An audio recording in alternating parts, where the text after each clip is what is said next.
How many cookbooks have you written? One. What's the name of it? Well, first of all, people usually say, well, this is your first cookbook, and I go, yeah, it's probably going to be my last cookbook too. But no, it really was a great process. It was a long process. It took me about 2 years to write it, and I got up early every morning and wrote for a while, and I was very disciplined. And I think since I've turned it in, I haven't written a word, but I'm sure I could do it again if I wanted to. But anyway, this is the one cookbook, and it's called The Deep End of Flavor. Talk about the process of putting that together. Well, I had several ideas that nobody was interested in talking to me about, and I finally hired somebody to write a proposal, who turned out to be Susan Puckett, who turned out to be my co-writer.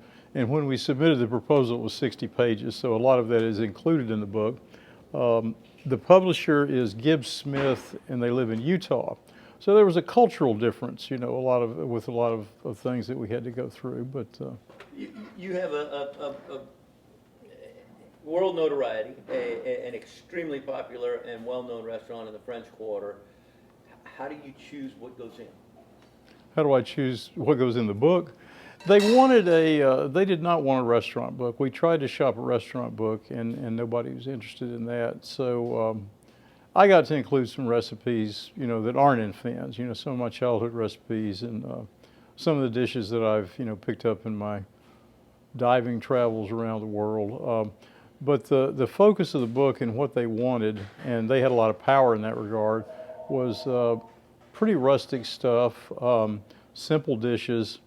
And it's just like what we've been doing on the Big Fish show for, 16 years now? More.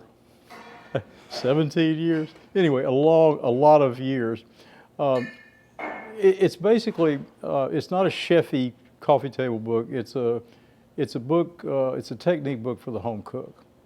And, if you have watched episodes of the Big Fish, you'll be familiar with the process. We talk about sourcing fish. We talk about equipment to use.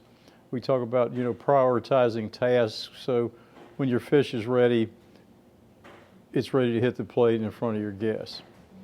And we're just trying to take a little bit of the fear that some people have, out of cooking fish, because it really is the easiest thing in the world to cook. We're very lucky here in South Louisiana with the supply we have. But it's going to have appeal outside of this area, I think, and there are a lot of G.W. Finn's recipes in there that customers have been asking us for years. Where can we find the book? Well, you can find it right here in G.W. Finn's, and I will be more than happy to inscribe it for you.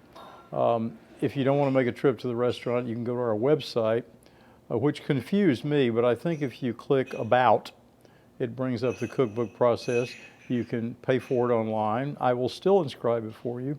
And it is my job to print the label, put it on the package, put the book in the package, and mail it to you. You were involved in Ruth's Chris projects, restaurants before that, the G.W. Finn's project.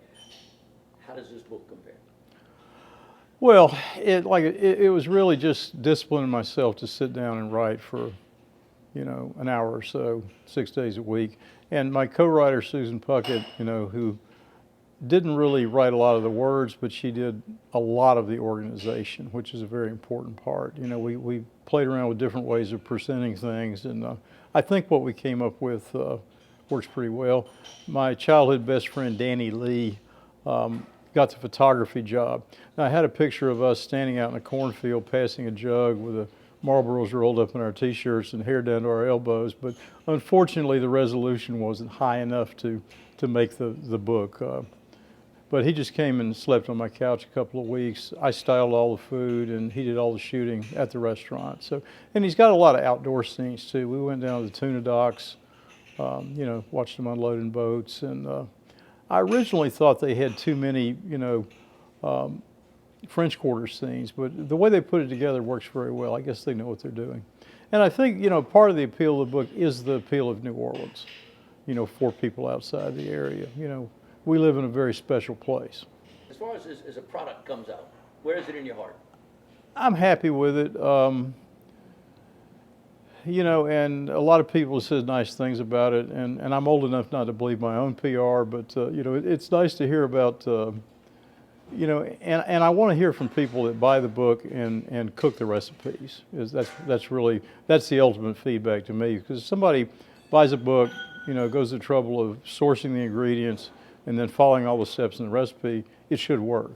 So what I want to hear is, you're right, it was easy and it's so delicious and you're so wonderful. So we'll see.